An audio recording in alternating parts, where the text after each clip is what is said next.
Hello, everyone, and welcome back to the show. I'm Hari, and as always, I'm joined by my wonderful co-host, Kimi. Hey there, bird lovers and curious minds. Today, we are diving deep into the life of a truly remarkable globetrotter. We are talking about the Curlew Sandpiper, scientifically known as Calidris ferruginea. Now, Kimi, before we get into their epic travels, let's talk about that scientific name. It has some fascinating history. The genus name Calidris actually traces back to the ancient Greek word kalidris, which Aristotle used to describe some gray waterside birds. Aristotle, talk about a classic reference, and the species name ferruginea comes from the Latin word for iron rust, ferrugo, which makes total sense when you see them in their striking breeding plumage, which is a deep, rich, rusty red. Yes, but they only wear that rusty look for a short time. They actually have three main plumages that change with maturity and the seasons. In the winter, during their non-breeding phase, they swap that fiery red for a more modest brownish-gray top and a clean white belly. It is the ultimate wardrobe change. And here's a cool, lesser-known fact. The young, first-year birds get to enjoy a bit of a gap year. Instead of making the long, exhausting flight back north to breed, they stay behind in their warm wintering grounds for the entire breeding season. They don't even bother growing the full adult breeding colors, though some might grow a few white chest spots just to feel fancy. Honestly, a gap year on a tropical beach sounds amazing. Who can blame them? When the adults do migrate, they fly all the way from their wintering spots in Africa, Oceania, and southern Eurasia to their breeding grounds in the high Siberian Arctic. We're talking about a massive journey to a place where snow and permafrost create boggy coastal lowlands. And once they arrive in June, the romance begins. The Curlew Sandpiper courtship behavior is basically a high-production theatrical play. It starts with dramatic aerial chases where the male pursues the female, gliding horizontally and warbling musical calls. But the real show is on the ground.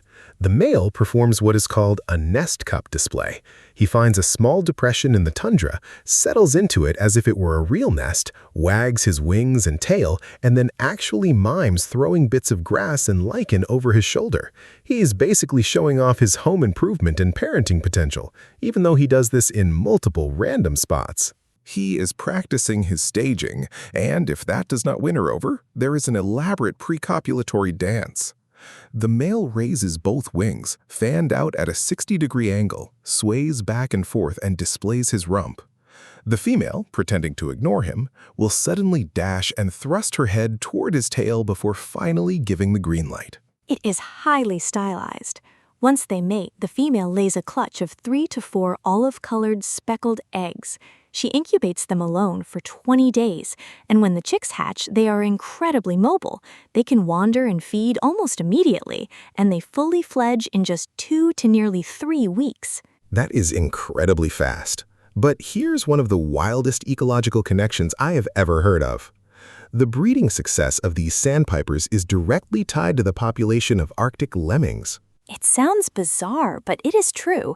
In years when there are plenty of lemmings running around the tundra, predators like Arctic foxes, snowy owls, and skuas focus entirely on eating those lemmings. This gives the sandpiper eggs and chicks a free pass. But in years when the lemming population crashes, those predators turn their hunger toward the nesting sandpipers. So a good year for lemmings is a great year for sandpiper babies. Nature's balance is just incredible. Now, speaking of eating, what do these sandpipers eat? When they're on the mudflats, they forage in massive flocks, sometimes numbering in the thousands, probing the mud for insects, crabs, worms, and mollusks. And there's a subtle division of labor here due to sexual dimorphism. The females are slightly larger and have longer bills than the males. This means they can wade into deeper water and target larger, more energy-rich prey. In one study in South Africa, females ate twice the mass of crustaceans compared to males. That is a smart way to share the mudflat without competing with your partner. Unfortunately, despite their resourcefulness, Curlew sandpipers are facing serious trouble. They are currently listed as a vulnerable species on the IUCN Red List. Yes, their global population has declined by an estimated 30 to 49% over just 15 years. A huge part of this is due to habitat loss along their migration routes.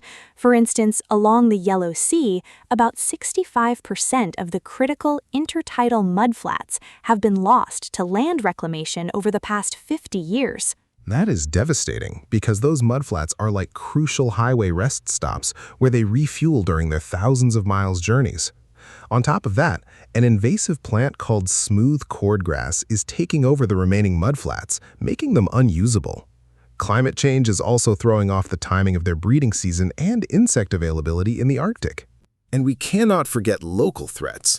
In some places, they face illegal trapping and hunting, and recent studies in India have shown rising concentrations of heavy metals like lead and cadmium in their systems.